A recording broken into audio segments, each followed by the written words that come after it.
Power up. Get over here!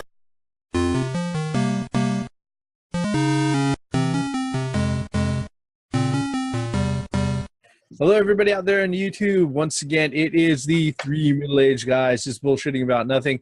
I am the Reverend. The theme here. The Gray Mouse won. And we're going to go ahead and we're going to take a little odd departure out. As you know, we're all big video game geeks.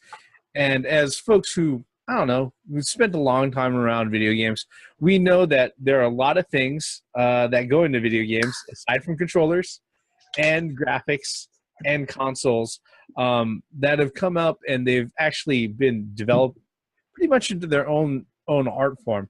The grand thing about video games as a media is that it does a lot more than just encompass audio and video and gameplay.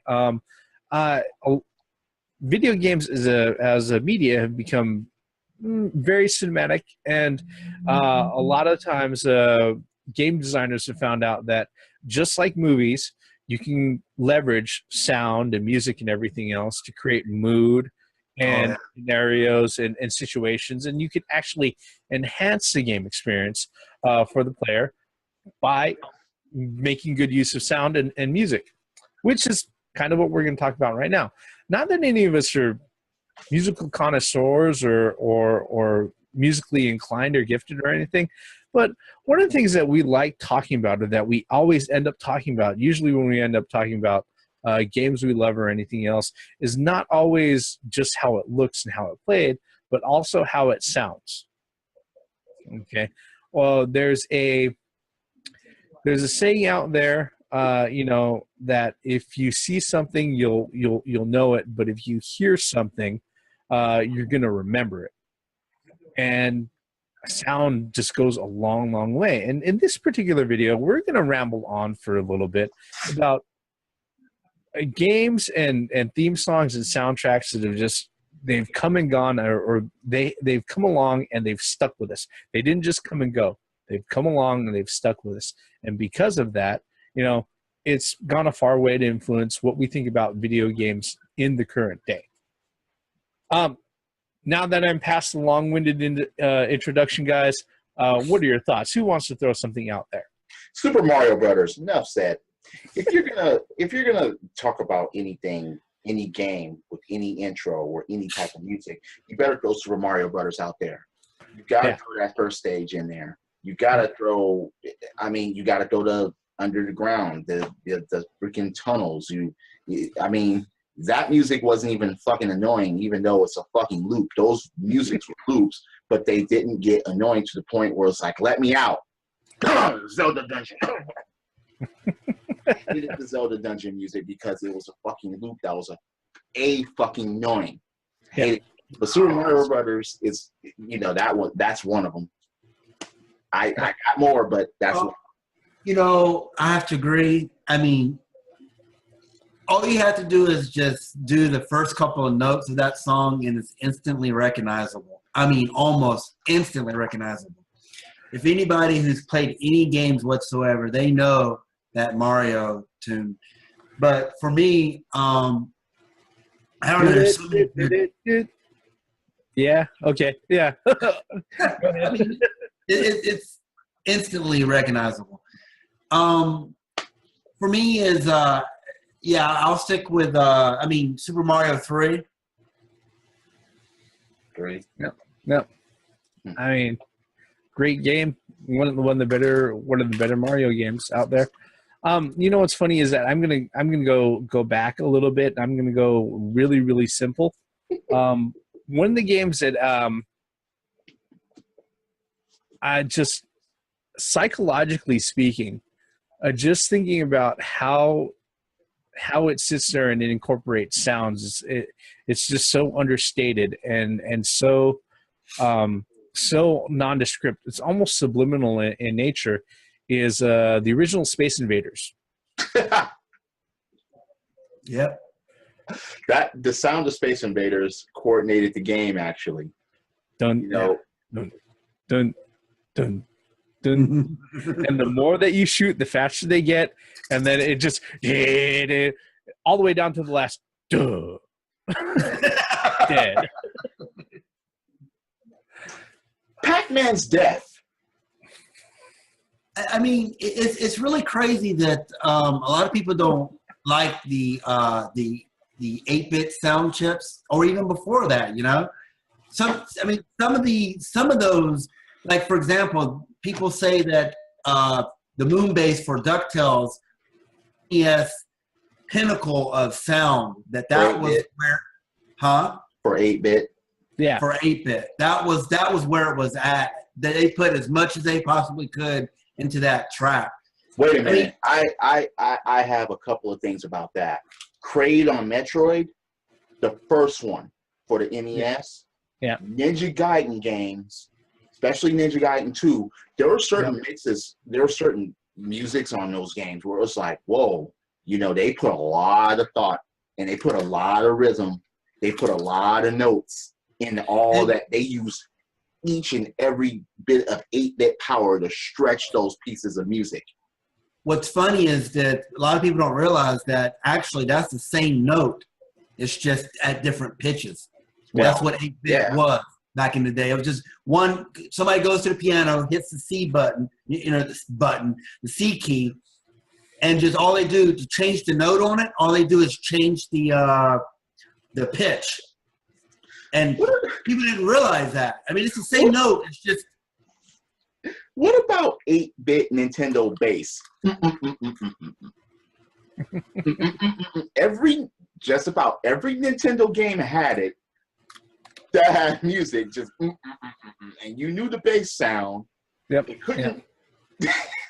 Well, you know, the grand thing about the old school soundtracks and stuff like that is that the guys who were putting together the games and everything, they realized they didn't have, like, I don't know, the 32 channels and the 48-bit fucking sampling that they have today. So they had to sit there and they had a very limited amount of resources to work with. Because of that, when they came up with their compositions and everything for sound, they realized, hey, look, this NES, it can only play so many sounds at one time. I can't sit there and, you know, put together this ornate track. It's just not capable of doing that. And if I do put together this ornate track, all you're going to hear is music, and you're not going to hear actual gameplay. Yeah. You know, and because of that, they had to work with very scarce resources, and they had to be really creative on how things actually came through, especially when it became part of the gameplay experience. Mm-hmm. I mean, going back to Zelda, okay, there's a reason why every time, you know, you sit there and you kill an enemy on screen, the music stops for just that fraction of a second. Yep. Because it can only handle so many sounds on screen, you know? It's one of those things that makes the old compositions really, really, really, really impressive. For instance, Contra as a soundtrack, fucking great. If you want to hear what it could sound like, just look up the mini bosses on YouTube and listen to the Contra soundtrack, the Contra arrangement for the mini bosses. Same thing with Ninja Gaiden with the mini bosses. Yep. You know, there's a lot of bands that, you know, were inspired by gaming and video games and stuff like that, and that will actually remake video game music into their own compositions, and that are very, very impressive. Yep. And it's like OC Remix. There are people that will just remix things and just put that on there. Yeah. Yep. I mean, from the 8-bit thing, from the arcade thing, then there's 16-bit eras. There's so many games that we could just name. Donkey Kong Country is one of them. Aquatic Ambience sticks in here like there's no tomorrow. Yep. That music was something else. I mentioned the Ninja Gaiden series on the NES.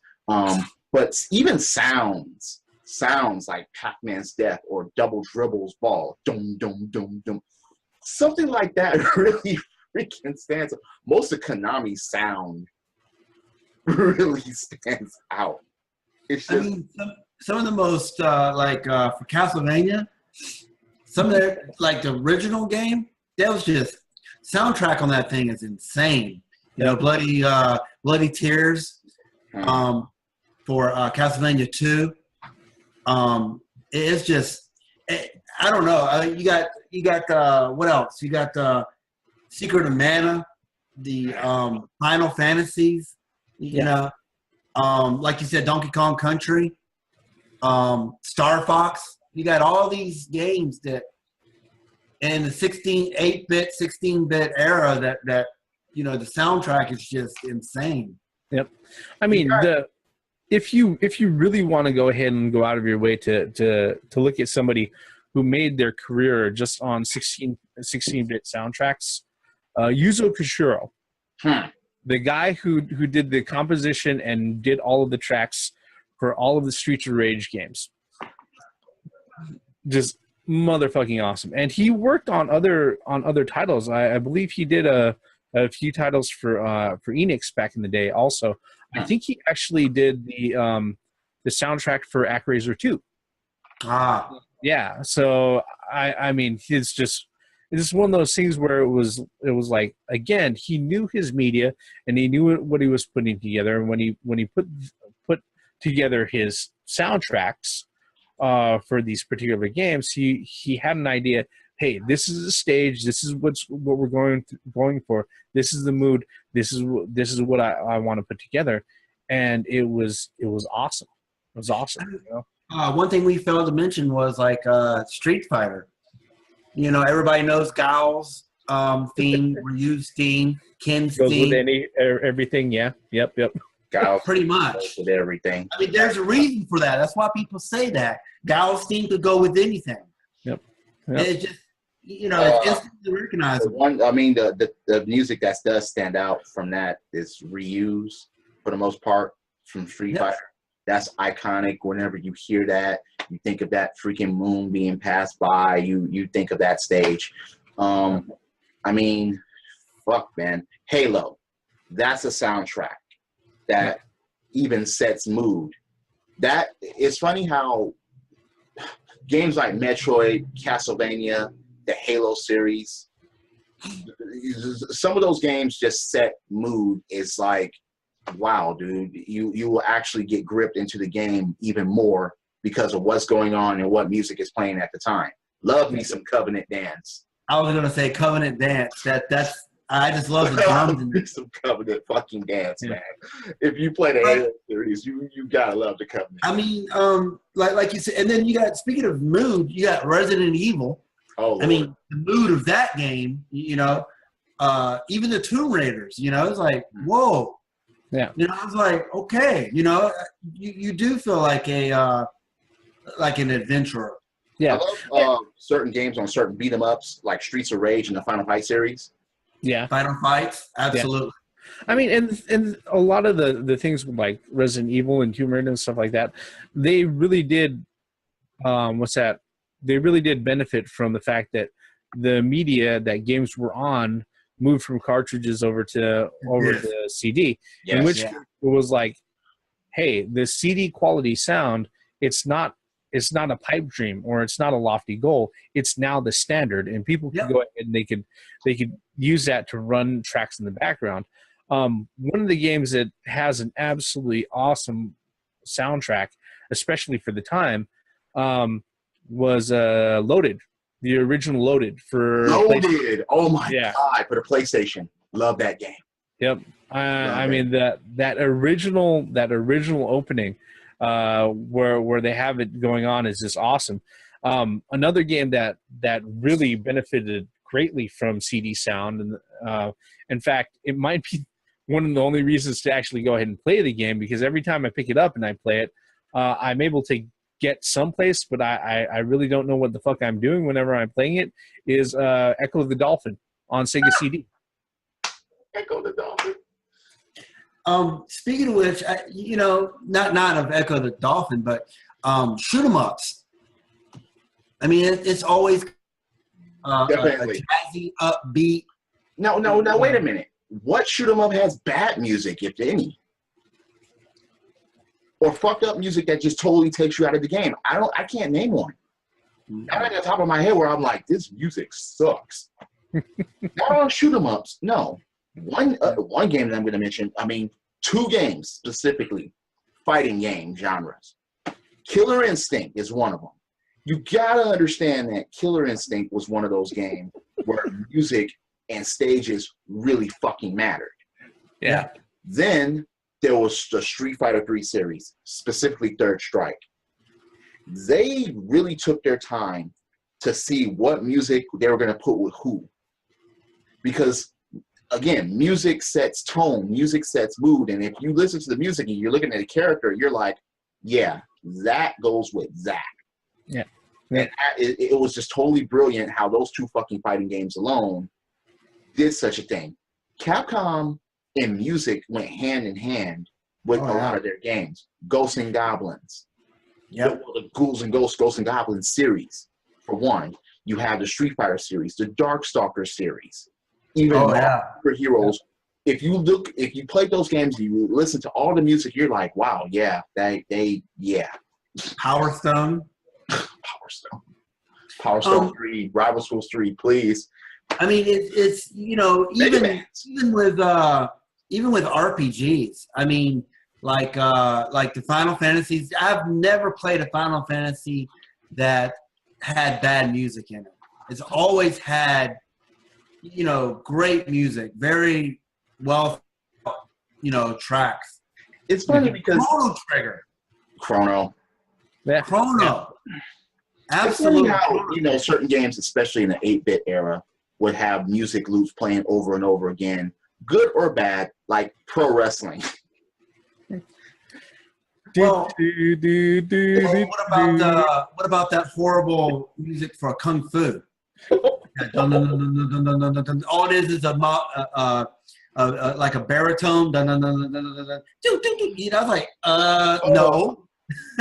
I mean, thankfully the game was good. The mechanics were good, but the music just sucked. And you died, it made that awful, and you fall off. Or that it's kind of a boing type of thing. Yeah. Yeah, like what the hell? What's that? Even something simple like rhythmic, like the spider on Centipede. Oh yeah. I mean, there's something to be said about simple sound design.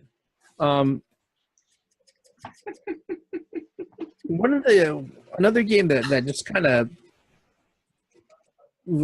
I would not remember this game really otherwise, as far as soundtracks go, or excuse me, as far as games go, other than the fact that it's really obscure game that I don't see talked about anywhere, is Incredible Crisis.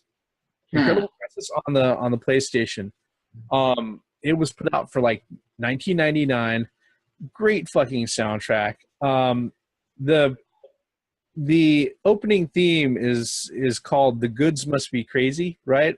Which is a riff off of "The Gods Must Be Crazy," which is an old movie from the 80s, and it's done by a band called the Imperial Japanese Ska Orchestra.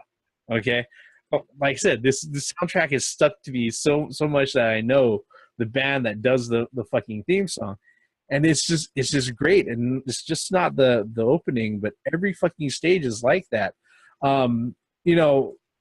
Another game that stuck out that was also a 1999 budget title, but absolutely has one of the best fucking soundtracks that I've ever heard. And granted, it's not for everybody, and it is very Japanese. Is Katamari Damacy. I do give Katamari. I do give that game credit, a lot of credit. I mean, I can sit there and I could listen to Katamari in my fucking car, and I have no qualms listening to that fucking soundtrack. Speaking of which, I'll never forget when I was in Japan and people were playing, not just one. I've heard this on multiple occasions where people were rolling down the street playing the soundtrack of Parappa the Rapper. I am dead fucking serious. People were playing that soundtrack, different tracks. And I'm just like, these motherfuckers have the soundtrack and they're bumping this hip-hop shit. Hip-hop shit. Another game that the only time this game plays music is when you're moving. Dig Dug. Dig Dug. you only heard music for the most part when you're walking. If you stop, you don't hear music. You'll hear sounds of certain other things depending, but you don't hear music unless you're walking. Yep. And one thing that we skipped over was Shamu. I wasn't going to skip over that. That's some of that's engrossing. Just the soundtrack's highly recommended. Yep. Oh yeah, definitely. Shamu, absolutely. We can probably go ahead and rattle on. One of the things that we wanted to go out there and impress is that there are certain games that are out there that maybe you don't exactly remember how it having the best graphics out there, but for some reason it stuck with you for a long time. And a lot of times what will stick with you is that like we said at the outset of this particular video, is not just how it plays but also how it sounds. Because one of the easiest ways to evoke any sort of emotion or mood as far as what's going on is just a subtle soundtrack in the background. Right. Soundtracks. Yeah, that it's funny how even in the late 70s or the early 80s, primitive sound is still remembered. Some of it annoying, like Burger Time. That was kind of annoying, that loop, because it was funny how it was like a 6 or 7 second loop, maybe 8 seconds, 9 seconds tops. Yeah. It's still remembered, kind of annoying, but it's still remembered to this day. What about that god awful? Those two. What about that god awful Pac-Man? Not for the guitar. 600? That ting tong tong tong ting ting ting dong dong dong dong. Nothing about that game was right. The tunnels were on north and south. Yeah. We talked about good soundtracks. I mean, we might as well talk about the other side as well. Okay, Pit Fighter. One of the most annoying. Pit Fighter for the SNES. Enough said. They only had one piece of music through the whole fucking game. Done. Pit Fighter SNES. That's it. That I don't think they get much worse than that to me. And like you said before, I mean, I'm a huge Zelda fan, but Dungeons and the first Zelda, yeah, it was really annoying. But at least they had a little bit. At least they had a Deftone meaning to it, and it was supposed to do it. And okay, it served its purpose. Pit Fighter for the SNES, it was just one fucking track. Yeah. Echoed over and over again, and it sucked. Yeah, I mean, there are certain games out there that it's like the thing about it is that when it comes to bad soundtracks, I'm having a hard time pulling any to my mind, but that's probably because my mind is actually actively trying to forget that they even fucking exist. There's certain things I couldn't forget, and that's why I named one of them. Yeah, it's just it's just odd. I mean, because when we sit down and we talk about soundtracks and everything, I automatically go back to sit there and think about things that are pretty memorable. Like when you guys were talking about some of the old games, one of the ones that popped up to mind right now, just right off the bat, was Wizards and Warriors. Oh yeah. Yep. The tree trunk. Hey, look. Yep. You know what it sounds like if you're on my channel by now. The tree trunk, the Wizards and Warriors. Yep. Yes. I mean, yes. Again, one of those things that just kind of sticks in your mind. And yeah, as far as it had one of the more intricate soundtracks, and there are portions of the game that literally all you could hear is the music that's playing. You don't hear the fucking sound effects of the game. Nope. Like you said. You know, Well, there we're were dealing with music hardware for the limitations. There were musics for the potions that you grabbed. No, There was music when you had low energy. no. That's annoying. That was annoying. But hey, you had low energy. I'm just letting you know. Yeah. And I like some of the one thing too is like, for example, I keep going back to Zelda. I don't know why, but like over the course of the Zelda games, they change. It still retains that Zelda Mario song. is the same way. Yeah, and they just jazz it up or jazz it down or make it different for each time. Capcom did that too. Yeah. I mean, there's nothing wrong with that. No. One thing that really stuck to my mind too was that was completely off in left field in the Mario series was Mario, the overworld for Mario 2. It's very, very, and it's completely different from from the normal Marios that you hear. Yeah. And well, we know why, because it wasn't originally a Mario game. That's right. No, it was. Yeah. No. It wasn't. No. What else? A Konami game, Top Gun. I liked it because of the Top Gun theme. It actually had that. Yep. When you put your cartridge in, it actually did the Top Gun theme. Okay. That's very memorable. I played that game a lot. I really did. I played the hell out of that game. I mean, in fact, I beat it. I mean, how many people could say that? It's funny because even music. Land. It's funny because even music. They play music when you die in a lot of games. You're thinking Spy Hunter, aren't you? Say again? I said you're thinking Spy Hunter, aren't you? Oh my God! You knew I was going there. I hated. Yeah. I used to beat my controller to the ground to that. I hate that damn song. And I throw the controller because that was the only time you heard that fucking music is when you died. Yeah. It's fucked up, man. Oh God, shit. See, we've been talking about consoles, but on the PC there are some good games. Yeah, with music, yeah. Especially if you start playing like the JRPGs and the MMOs, like World of Warcraft, Hearthstone, Guild Wars. It's just there's a lot of soundtracks. Let me put this one out there, and a lot of people may know the title, but they may not have played the title. But I think the soundtrack is absolutely fucking awesome. Not only that, but it's accompanied by some really smart and snarky dialogue. Is Bard's Tale that In Exile put out in like 2004, 2005. Mm-hmm. Great fucking game. And it's when you sit there and you walk around, they went ahead, they had the soundtrack in mind for the game, so much so that you're the bard and the bard sings, and him singing and doing things is part of his thing.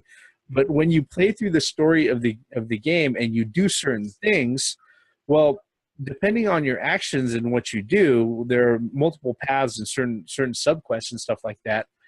There's a particular goblin that follows you around during the whole game, right? And when you run into him at the beginning of every chapter, he sits there and he summarizes in song all the things that you've done previously. And it's fucking awesome because if you play a little bit differently, the lyrics are different. Song changes. Yeah. Yeah, it's so great. I mean, not only that, but you have the tavern songs, the random goblin tribes that are sitting there singing like dinner songs and shit like that. It's so fucking awesome. Phoenix Wright. I knew that was coming. The pieces of music that are in that, whether you're investigating or whether you're on trial, I mean, all those pieces of music goes with what's going on. It's just, fucking damn, man. Look, we can go on about this for hours, but Yep. there are just too many fucking pieces of music out there for too many fucking games that just stand out. It's just fucking ridiculous. We didn't even mention Sonic. You know, Sonic's 1, 2, and 3. I didn't even mention, oh shit, Maximum Carnage for the Super Nintendo. What about Sonic this? CD.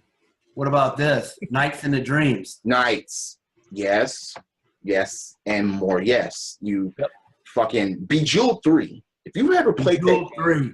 listen to all the fucking music tracks on that fucking game alone. Bejeweled 2 also. Bejeweled 2, yeah, but no, More so Bejeweled 3, yeah. that's just, I mean, fuck. Bejeweled 3.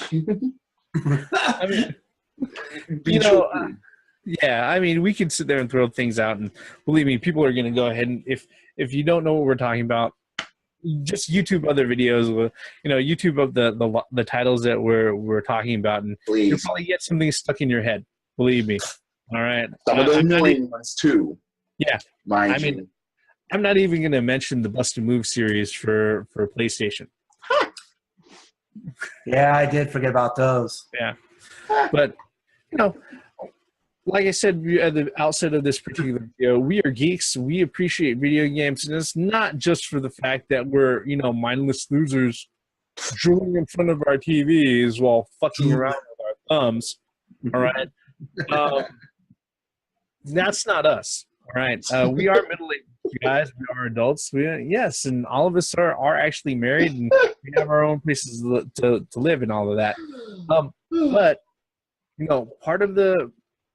part of the media that we enjoy so much, not just the visuals, but also the sounds, is that soundtrack and those theme songs. Legacy of Kain Defiance. Damn it. Yep. Separate tracks for Kain and Raziel. Yep. That set mood. Oh, man. Hell yeah. Legacy of Kain. Yep. No. I mean, it's part of what makes us gamers. One of the things that we appreciate. With that, any final thoughts before we cut the video off, guys? Because I know we could probably ramble on for another 40 minutes if we're Ridge left. Racers, Wipeout. I could go on and on racing games. I can Yep. go on and on fighting games. Oh, yeah. F-Zero. Fuck. And you wonder why there are certain games that ends up in people's collections is because of shit like this. It's not Super just, Mario Kart. it's not just it's not just Mario this game plays good, but no, people get captivated and captured into the music, the sounds of the fucking games, and these these tracks are just remembered, and that will make motherfuckers go back to the damn game and play them just to hear specific pieces of music. I mean, there's a reason why that you can search any of these titles that we mentioned on the on YouTube, and you can find their soundtracks. Oh There's yeah, a reason why somebody uploaded the soundtracks onto YouTube yeah. because they're outstanding. And my closing thoughts for this is that, like I always say, music in itself is its own story. It could tell a story. It could tell you what you're feeling, how you are integrated into the game. It could really bring you in the game, and if it's really shitty, it could take you out of the game. So music is vital in a video game, especially in today's age. Yeah, Pit Fighter, shitty game, shitty music, shitty title, Super Nintendo, don't play it. It's fucked up that I'll actually listen to Tetris music because it's catchy, and it goes on with what you're doing faster than I would play certain other games. Oh yeah, Dr. Mario. Oh yeah. Give me chill. Cookie. Give me chill on Dr. Mario. Fever's Yoshi's cool, Cookie. give me chill. RBI baseball. There's No, not RBI baseball.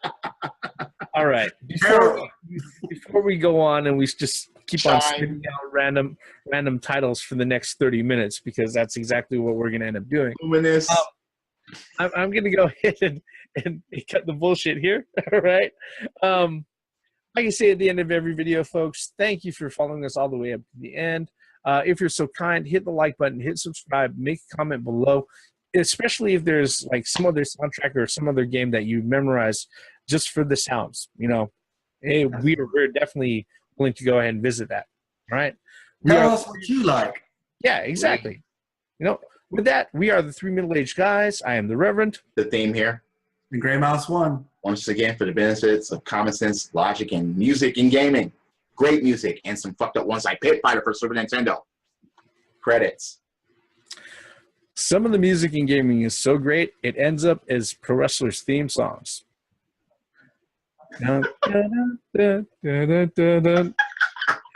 Dun, dun, dun, dun, dun, dun, dun.